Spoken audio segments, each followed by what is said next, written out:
میں ایک بات بتاتا ہوں، پچھلے زمانے کی ایک بات ہے کہ ایک پرہیزگار شخص تھے، متقی تھے بنی اسرائیل میں، ایک خاتون جو فحش کاموں میں ملوث رہتی تھی، طوائف تھی یا جیسی بھی، وہ آئی اس عابد کے پاس، یہ پرہیزگار شخص تھا۔ یہ جب آئی تو کہا کہ رات گزارنے کے لیے میرے پاس کوئی ٹھکانہ نہیں ہے، باہر ٹھنڈی اور بارش ہے، مجھے تھوڑی سی جگہ دے دو۔ اس عابد نے رحم کھا کر اپنے گھر میں عورتوں کے رونے پر کبھی شیطان داخل ہو جاتا ہے، مدد کے لیے عورت رونا دھونا جب کرتی ہے تو اچھوں کا ایمان ختم ہو جاتا ہے۔ وہ عورت رونے لگی کہ میرا کچھ کوئی سہارا نہیں، بارش میں بھیگ جاؤں گی، میں تڑپ تڑپ کے ختم ہو جاؤں گا۔ اس عابد شب زندہ دار اس نے اپنے خانقاہ میں جگہ دی تھی۔ جب رات ہو گئی تو وہ عورت آئی اس کے سامنے آئی اور عریانیت کے ساتھ عجیب و غریب حرکتیں کر کے اس کو گناہ پر ابھارنے لگی۔ وہ عابد تنہا تھا، وہ قریب آیا، اس کے بعد پوچھا کیا چاہتی ہے؟ کہا چل کوئی نہیں ہے، رات میں کوئی نہیں ہے، ہم لوگ اپنے جسموں کی سکون حاصل کر لیں۔ اس عابد نے کہا کہ ٹھیک ہے، میں اس سے پہلے تھوڑی دیر میں بھی آتا ہوں، خواہش ہے تیرے ساتھ آ جاتا ہوں، سوتا ہوں، لیکن اس سے پہلے میں دیکھتا ہوں۔ اس نے کیا کیا، گھر میں جو چراغ جل رہا تھا، بہت اس وقت مشعل جلائے جاتے تھے، کرنٹ تو نہیں، لائٹ نہیں، مشعل جو جلائے جاتے تھے، اس نے وہ مشعل کو قریب کیا، پہلے اس میں اپنی انگلی لگایا تو چمڑی جل گئی، ہاتھ جھٹکنے لگا۔ وہ خاتون تیار کھڑی تھی، پوچھنے لگی کہ کیا کر رہا ہے؟ کہا رک جا، دیکھ رہا ہوں۔ تھوڑی دیر کے بعد دوسری انگلی آگ میں لگایا، چمڑی جل گئی۔ پھر اس کے بعد وہ اسی طرح جلاتا رہا انگلی کو۔ اس خاتون نے پوچھا کہ کیا کر رہے ہو تم؟ اس عابد نے کہا میں دیکھ رہا ہوں، اس آگ کو میں برداشت کر سکتا ہوں تو پھر ٹھیک ہے، میں یہاں مزے بھی کر لوں گا، اس لیے کہ جہنم کی آگ اس سے 70 گنا زیادہ تیز ہے، میں نے سنا ہے، دیکھ رہا ہوں کہ یہاں کی آگ میں برداشت کر پاتا ہوں۔ 2 انگلیاں سامنے کیا، 3 انگلیاں کیا، 4 انگلیاں جب مشعل میں لگایا تو پورا چمڑا جل کر کے صرف انگلیوں کی ہڈیاں کالی ہو کر رہ گئی، ہاتھ پورا چمڑا لٹک گیا، پورا ختم ہو گیا، ہاتھ پورا جلا رہ گیا۔ وہ عورت چیخ مارنے لگ گئی کہ کیا کر رہا ہے، چمڑے کے جلنے کی بو آنے لگ گئی۔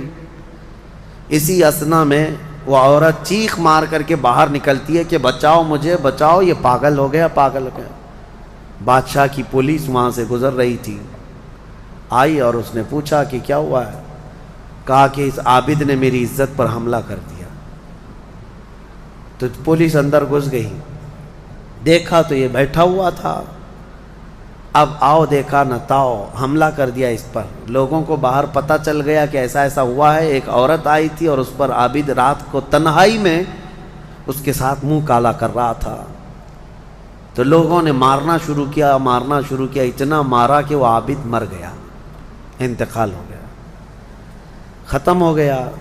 اب مسئلہ یہ ہے کہ اب لوگوں میں یہ بات پھیل گئی کہ اتنے سالوں جس کو ہم نے عبادت میں دیکھا تھا، وہ ایک عورت کے چکر میں آخری وقت بہک گیا اور منہ کالا کر لیا۔ اب اس کے بعد اس کو اٹھاتے ہیں، اٹھا کر کے قبرستان میں جب دفن کرنے کے لیے رکھا گیا، قبر میں جیسی رکھتے ہیں، اس قبر میں تیز خوشبو بھر چکی ہے، ہر جگہ سے خوشبو کے جھونکے آ رہے ہیں۔ لوگوں نے کہا یہ بدکار آدمی کی قبر میں اتنی خوشبو کہاں سے آ رہی؟ اس کو دفن کر دیا اور یہ بات مشہور ہونے لگ گئی۔ بادشاہ خود بھی آیا، پوچھا یہ کیا مسئلہ کیا ہے؟ تو لوگوں کو جب یہ بات سمجھ میں نہیں آئی تو علماء کو بلایا گیا اور پوچھا گیا کہ کیا مسئلہ ہے؟ کہا گیا کہ یہ بدکار نہیں ہو سکتا، یہ اللہ کی رضا میں انتقال کیا ہے۔ اس خاتون کو پکڑ کر لایا گیا، پوچھا گیا کہ کیا کیا معاملہ ہوا تھا، سچ بتا۔ اس عورت نے بتایا کہ اس کا کوئی مسئلہ نہیں تھا، یہ ڈرتا رہا اللہ سے اور آخرت سے ڈرتا رہا، اور رات میں یہ بیٹھ کر کے اپنی انگلیاں جلا لیا تھا، اور یہ کہتا تھا کہ میں دیکھتا ہوں دنیا کی آگ سے میں برداشت کر پاتا ہوں تو ٹھیک ہے میں تیرے ساتھ مزہ کروں گا، نہیں تو پھر آخرت کا عذاب اس سے بھی بڑا سخت ہے۔ وہ یہ کہتا رہا اور میں بھاگ کر گئی، اتنے میں لوگ آئے اور اس کو مار دیے۔ بادشاہ نے پوچھا کہ دیکھو اس کو پھر سے نکالو، نکالا گیا۔ اس خاتون کے بتائے ہوئے اعتبار سے جب دیکھا گیا تو اس کا ہاتھ جلا ہوا ویسے ہی موجود تھا، جلا ہوا ہاتھ ویسے ہی موجود تھا جیسے اس عورت نے واقعہ سنایا تھا۔ پھر لوگوں نے بہت توبہ کی کہ اس کو مارنے کا کیا گناہ تھا، اس کا جرم تھا، لیکن بہرحال وہ شہید تھا۔